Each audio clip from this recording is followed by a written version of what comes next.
The biting wind whipped through the gaps in the cabin walls, carrying with it the scent of pine and desperation. Up in the Appalachian hollows, a day's journey on foot or horseback might just get you to the nearest doctor, if you were lucky enough to even know where one was. For generations, families here lived by their wits, their hands, and the deep, silent wisdom of the mountains themselves. They couldn't wait for outside help when a child burned with fever, or a wound festered, or a cough threatened to consume an elder. The stakes were simply too high. So they learned what worked, what healed, what offered a fighting chance against illness and injury. This wasn't just survival, it was the birth of a complete system of natural medicine, passed down from grandmother to granddaughter, father to son, whispered around hearths and taught in sun-dappled clearings. This was Appalachian healing, born of necessity and deep connection to the land. This knowledge wasn't written in textbooks. It was etched into the memory of every family, a living library of remedies. Grandmothers, often the primary healers, knew which plants to gather in the spring, which roots to dig in the fall, and how to prepare them into potent teas, salves, and poultices. They understood the subtle language of the forest, the signs that indicated a plant's readiness, the specific ways to harvest without harming the plant itself. This wasn't merely a collection of isolated cures, it was a holistic approach to wellness, integrating diet, spiritual belief, and community support with botanical medicine. The mountains were their pharmacy, the seasons their clock, and their hands, guided by generations of trial and error, were their tools. It was a beautiful, brutal symbiosis with nature. For centuries, this was the only medicine available to those living deep within the vast, rugged Appalachian range. Life was hard, often solitary, and the challenges were immense. Childbirth, broken bones, pneumonia, snake bites, virulent fevers, each presented a potentially fatal crisis. The nearest settlement might be days away, and even then, formal medical training was rare and rudimentary. It wasn't until the early 20th century, with the advent of better roads, the expansion of railroads, and the pioneering spirit of doctors and nurses willing to brave the isolation, that modern medical care slowly began to penetrate these remote communities. And when it did, a profound shift occurred, a gradual but undeniable turning away from the ancient wisdom that had sustained them for so long. Suddenly, the local granny woman, with her tinctures and poultices, began to seem less reliable, less scientific compared to the doctor with his shiny instruments and bottled elixirs. The allure of quick fixes and the promise of a sterile professional environment slowly eroded faith in the old ways. Children, encouraged to attend new schools, were taught about germs and antibiotics, not about the antimicrobial properties of golden seal or the expectorant power of mullein. It was a natural progression, perhaps, but one that came at a cost. A vast repository of botanical knowledge, honed over hundreds of years, began to fade, like an old photograph left too long in the sun. Yet the plants themselves remained, resilient and potent, still growing in the same hollows and on the same ridgelines. Their chemistry, their healing properties, hadn't changed. And today, a new generation is looking back, not with nostalgia, but with a critical, scientific eye. Researchers are validating what Appalachian grandmothers knew instinctively. Many of these native plants possess remarkable therapeutic qualities, often backed by rigorous scientific study. Max, a passionate ethnobotanist and local historian, has dedicated his life to documenting this abandoned knowledge, to bridging the gap between folk wisdom and modern science, ensuring these vital lessons aren't lost forever. Max's work isn't about rejecting modern medicine. It's about reclaiming a heritage, recognizing the incredible resilience and ingenuity of his ancestors. He spends his days traversing steep mountain trails, consulting fading family journals, and interviewing the last few elders who still remember the old ways. He's found that many of the remedies, once dismissed as mere superstition, are now proving to be effective, often with fewer side effects than their pharmaceutical counterparts. It's a testament to the meticulous observation and practical application that defined Appalachian folk medicine. The mountains, it turns out, were not just a source of hardship, but a wellspring of profound healing. This isn't just an academic exercise for Max. It's deeply personal. He remembers his own grandmother, a quiet woman with calloused hands and a knowing smile, who would collect wild greens and herbs, always with a respectful word to the plant. She never spoke of alkaloids or flavonoids, but she knew exactly which leaves would soothe a cough, which root would stop bleeding, and which berry would fight off a winter cold. Her wisdom, he realized, was a treasure, a legacy of self-sufficiency and deep ecological understanding.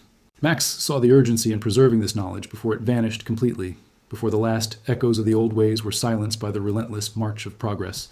So, we embark on a journey through the Appalachian pharmacy, exploring 25 plants that formed the backbone of mountain healing. We'll learn their names, where to find them, how they were traditionally prepared, and what modern science now confirms about their efficacy.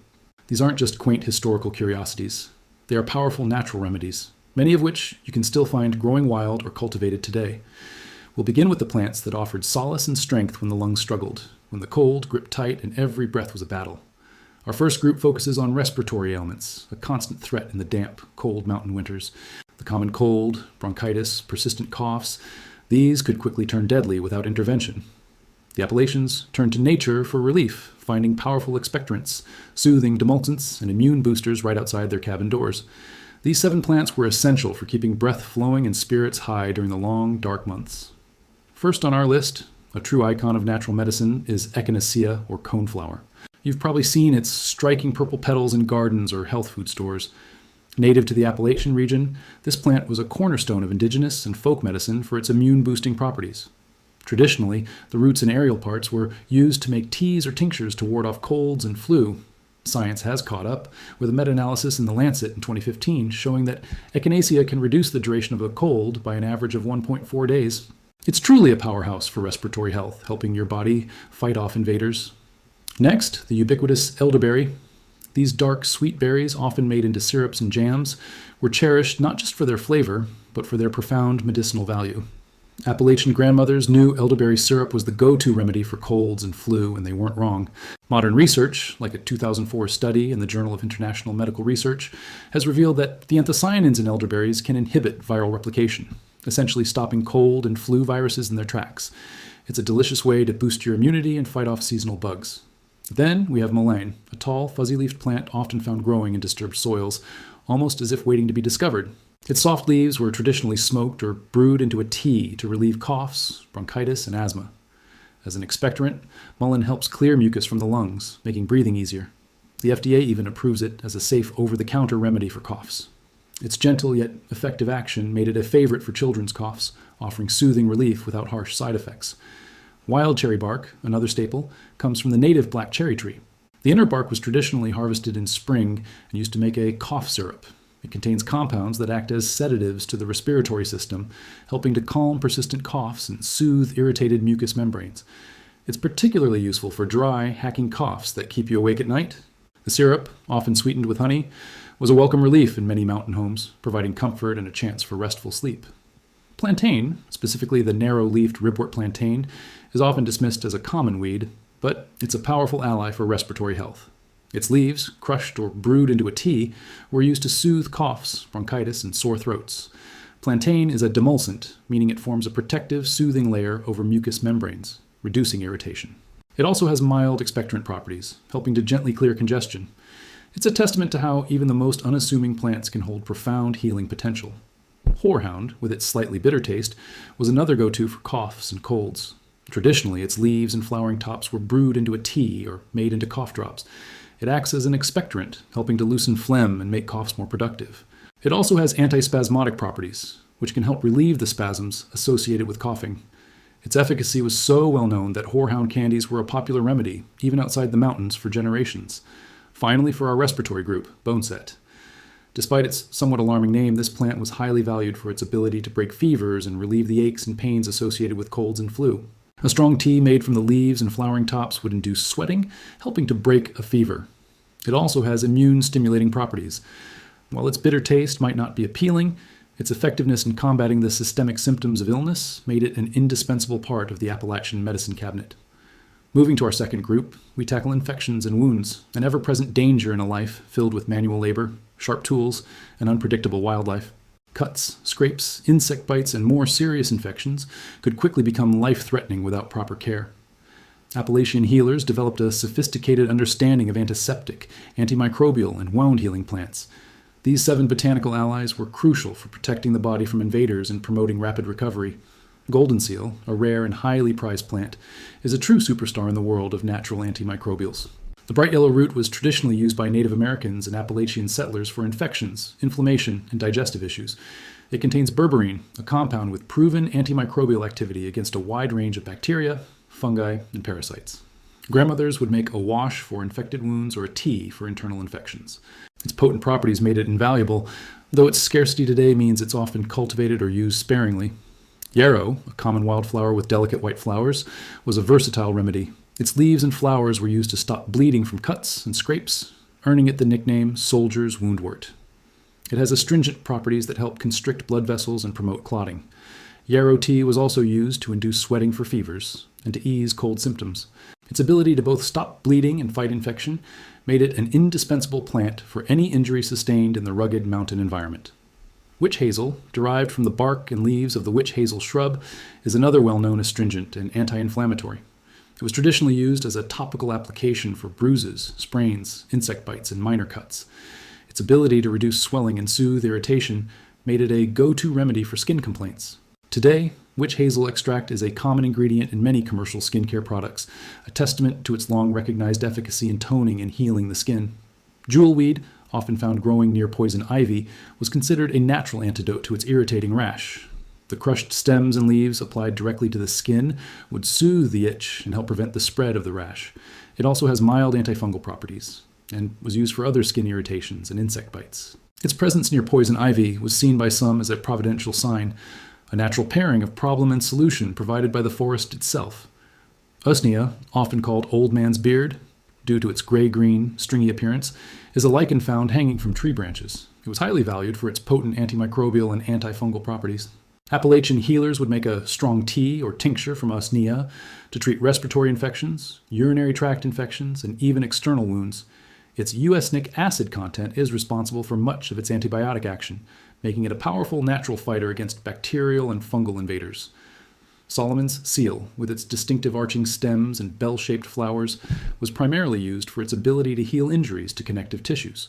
The root was made into a poultice or salve for sprains, bruises, and even broken bones, helping to reduce swelling and promote healing. It was also used for internal injuries and joint pain. Its name comes from the scar-like marks on its rootstock, which resemble the seal of King Solomon, further adding to its mystical and medicinal allure. Bloodroot, named for the red sap that oozes from its root, was a potent and somewhat controversial plant. Traditionally, the sap was used topically for skin conditions, warts, and even cancerous growths. Internally, it was used with extreme caution for respiratory issues and fevers, always in very small doses due to its toxicity.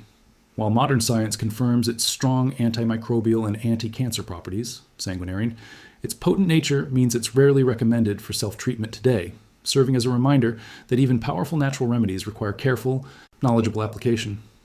Our third group tackles digestive issues, a common complaint in any community, but particularly challenging when access to sanitation and varied diets was limited. Upset stomachs, indigestion, constipation, and diarrhea could debilitate individuals and spread through families. The mountains offered a wealth of plants that soothed, stimulated, and regulated the digestive system, providing much-needed relief and promoting gut health. These 6 plants were indispensable for keeping the inner workings in order. Peppermint, a universally loved herb, was a staple in Appalachian homes for its soothing digestive properties. A simple tea made from its leaves was the go-to remedy for indigestion, nausea, bloating, and stomach cramps. Its menthol content helps relax the smooth muscles of the digestive tract, easing spasms and promoting the flow of bile. It's a gentle yet effective carminative, helping to expel gas and settle an upset stomach, providing instant relief after a heavy meal or during periods of stress. Wild ginger, distinct from the culinary ginger root, is native to the Appalachian forests. Its rhizome, underground stem, was traditionally used to make a tea for indigestion, nausea, and gas. It has a pungent, spicy flavor and similar properties to its Asian cousin, acting as a carminative and antiemetic. Appalachian grandmothers would often add it to other remedies to improve their palatability or enhance their warming effects, making it a versatile and comforting digestive aid. Dandelion, often considered a pesky weed, is a nutritional powerhouse and a potent digestive bitter. The entire plant, roots, leaves, and flowers, was used. The leaves are a diuretic and a mild laxative, while the roasted root was used as a coffee substitute and a liver tonic, stimulating bile production to aid digestion. Dandelion greens were a prized spring tonic, helping to cleanse the system after a long winter of heavy foods. Its ability to support liver function and promote gentle detoxification made it highly valued. Burdock, with its large leaves and burrs that stick to everything, has a deep cleansing root. It was traditionally used as a blood purifier and a diuretic, but also played a role in digestive health. The root was eaten as a vegetable or brewed into a tea to stimulate digestion, improve liver function, and alleviate constipation. Its mild laxative effect and ability to support the body's natural detoxification processes made it an important cleansing herb, especially after periods of illness or dietary excess. Slippery elm, derived from the inner bark of the slippery elm tree, is a remarkable demulcent. When mixed with water, it forms a thick, mucilaginous gel that coats and soothes irritated mucous membranes throughout the digestive tract. It was traditionally used for heartburn, acid reflux, ulcers, and inflammatory bowel conditions. It also has mild nutritional properties, making it a valuable food source during times of scarcity or for those recovering from illness, providing gentle nourishment and profound comfort. Fennel, with its distinctive licorice-like flavor, was a common garden herb that found its way into many Appalachian remedies. The seeds were chewed or brewed into a tea to relieve gas, bloating, and indigestion, especially in infants and young children. It acts as a carminative, helping to relax the digestive tract and expel trapped gas. Fennel also has mild antispasmodic properties, making it effective for colic and stomach cramps. Its gentle action and pleasant taste made it a favorite for sensitive stomachs. Our final group addresses pain and inflammation, perhaps the most common and debilitating challenges faced in a physically demanding life. Arthritis, menstrual cramps, injuries, and chronic discomfort could severely limit a person's ability to work and thrive. Appalachian healers discovered powerful analgesics and anti-inflammatories in the forest, offering relief where none seemed possible.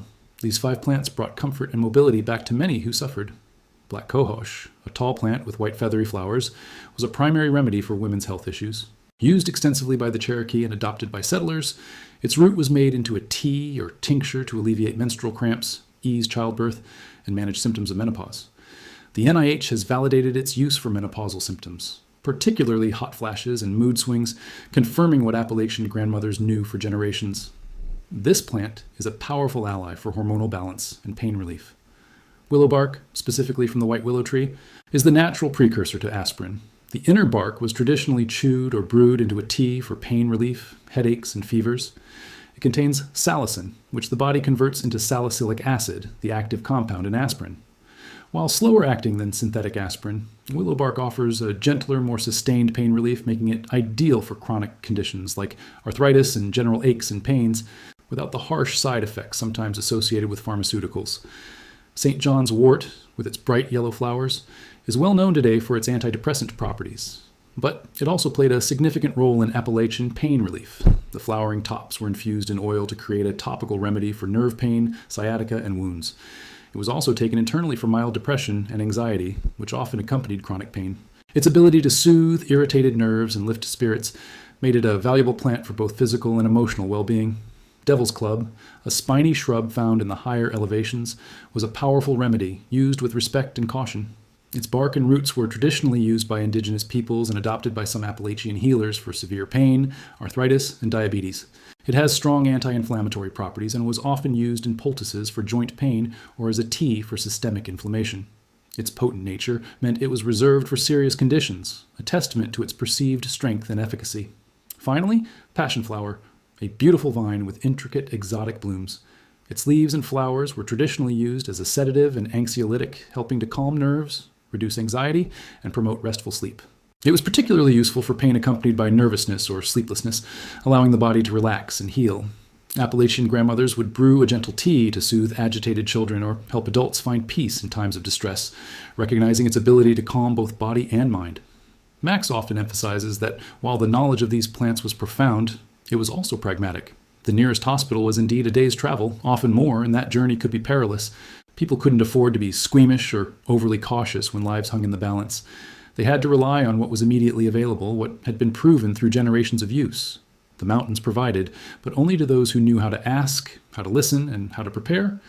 This profound self-reliance, born of isolation, forged a deep, almost spiritual connection to the natural world. It wasn't just about remedies. It was a way of life, a philosophy of interconnectedness. One peculiar detail Max uncovered was the use of sympathy charms, alongside botanical remedies. A grandmother might give a child a tea for a cough, but also instruct them to bury a lock of hair under a specific tree at midnight, believing it would draw the illness away. These practices, often dismissed as folklore, were deeply ingrained and offered psychological comfort, a sense of agency in a world where so much was beyond human control. It highlights the holistic nature of their healing, where mind, body, and spirit were inextricably linked, and all avenues for recovery were explored. But what about today? With supermarkets and pharmacies on every corner, do these ancient remedies still hold relevance? Absolutely. While we always advocate for consulting modern medical professionals, there's immense value in incorporating some of these time-tested, scientifically validated plants into your home wellness routine. You don't need to trek into the wilderness to find them. Many are readily available, often in organic form, at your local grocery store, health food market, or even online. We've chosen 5 versatile, safe, and easy to find plants from our list that you can start using right now to boost your health and well-being. Our first recommendation for your home apothecary is elderberry. You can easily find elderberry syrup, dried berries for tea, or even elderberry gummies at most health food stores and many supermarkets. It's a fantastic immune booster for the whole family, especially during cold and flu season. A daily dose can help prevent illness, and if you do get sick, it can significantly reduce the duration and severity of symptoms. Keep a bottle in your pantry. It's like having a little piece of Appalachian wisdom always at hand. Next, echinacea. Available as teas, tinctures, or capsules, echinacea is another powerful immune stimulant that's easy to find. If you feel a cold coming on, start taking echinacea immediately. It can help rally your body's defenses and shorten the lifespan of the illness. It's a wonderful plant to have on hand for those first signs of sniffles or a scratchy throat, providing a natural way to support your body's innate healing abilities without resorting to harsh chemicals. Peppermint tea is a must-have for any home. Widely available in almost every grocery store, it's the perfect soothing remedy for an upset stomach, indigestion, bloating, or nausea. Keep a box of peppermint tea bags in your cupboard for quick relief after a heavy meal or whenever your digestion feels a bit off. It's gentle enough for children and provides a comforting, refreshing way to settle your stomach naturally, just as it did for generations in the mountains. Ginger, while not strictly the wild Appalachian ginger, the common culinary ginger root is an incredibly versatile and powerful plant to keep in your kitchen. Brew fresh ginger slices into a tea for nausea, motion sickness, or to warm you up during a cold. It's also a fantastic anti-inflammatory. You can find fresh ginger root in the produce section of any supermarket. It's an accessible and effective way to harness the warming and digestive benefits that its wild cousin provided to mountain families. Finally, mullein. While fresh mullein might not be in your local produce aisle, dried mullein leaf for tea is often available at health food stores or online. It's an excellent choice for any respiratory irritation, cough, or congestion. A warm mullein tea can soothe a sore throat, help clear mucus from your lungs, and make breathing easier. It's a gentle, effective expectorant that offers comforting relief, carrying forward a tradition of respiratory support that spans centuries. These 5 plants represent just a fraction of the incredible botanical wisdom that flourished in the Appalachian Mountains.